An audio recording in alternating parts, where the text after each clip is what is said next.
سروک شهرداری بازار کوبن فارس عاته طبعا با کرونا گلک مسکری که دا چهبون لازم جه ملت گلک چهبون ابجی مجد بلیار صد و هم به شارعه کبر بکن کبریان ترلوک دینن به همان امبلر تدی روی قیده ده به همان دیسا مکانی خواه ناسا کننده امکانی می بردوامه ام دخوازن ام ببن برسیج چه پرسکری که ملت هبن تبی چه قصد که مایی چه دبن ام ملت باید بجن ام سر که مایی خواه بسکرن هر کسی که رخنه بلکه ام رخنه وانجی سری خواهد جبر ام جنوی ملتینا و ام دخوازن چه رخنه ملت هبن ام رخنه ملت چاره سر بکن و هیوی ملت ام گیش کی وقت کن دیکتا ان شاء الله ام وین نجیه بازار ام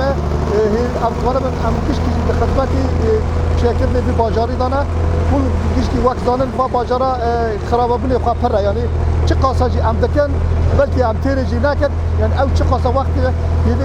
چه قاس وقت ام دکنه که وقت مجی تیر ناکه یعنی جی هاویجی ام حتی روی اینان ندیلینن روی ججنان ندیلینن ام وقت کمیته مهان او ای پاکشی ام وانا صرف کاری مجی بردوامه شهرداری بازار کوبانه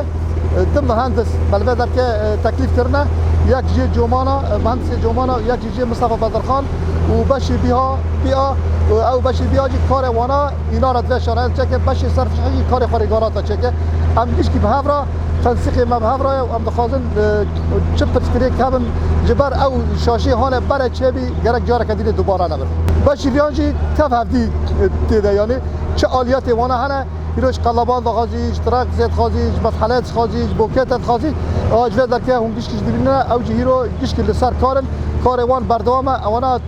کاری ناکن حیانی پرسکری که وش کلانه چارزر که جبر ویا ریا اساسی کلان اساسی بازاری کوبانه ده و امجد خازن وی وقت که چه قصا ابکار من ام عجله بکن لهمانی کار دکه وقتی خواب بخواد جبر ده حل دورغن نبه ام بجن وقتی بقای دورغن نکوی که وقتی صرف صحی رگالاتی خود دورغن چه نبن و پیش روز رخنر سر بورده امجد خازن ام ریل رخنان بگیرن و ام کاربن چهار سری هر تشتیهانی چه تشت به کلونه گرگه ام و رخنان گیش کی درباز کن و کاربن مرحله کنده کردن مرحله چکرنه مرحله یعنی طبعا ام نابجی شاشی تنانه هر رخنه هان ملتی که اما رخنه و حربتی که سری خوش رخنه گل گیش کی را داخل جبر ام زار وی گلینه ام مجبورن لفی ملتی خود گداری کن و ام چشتی هان رخنه وان کردی ام کاربن هفرونن کاربن چهار سری رخنه وان را دینه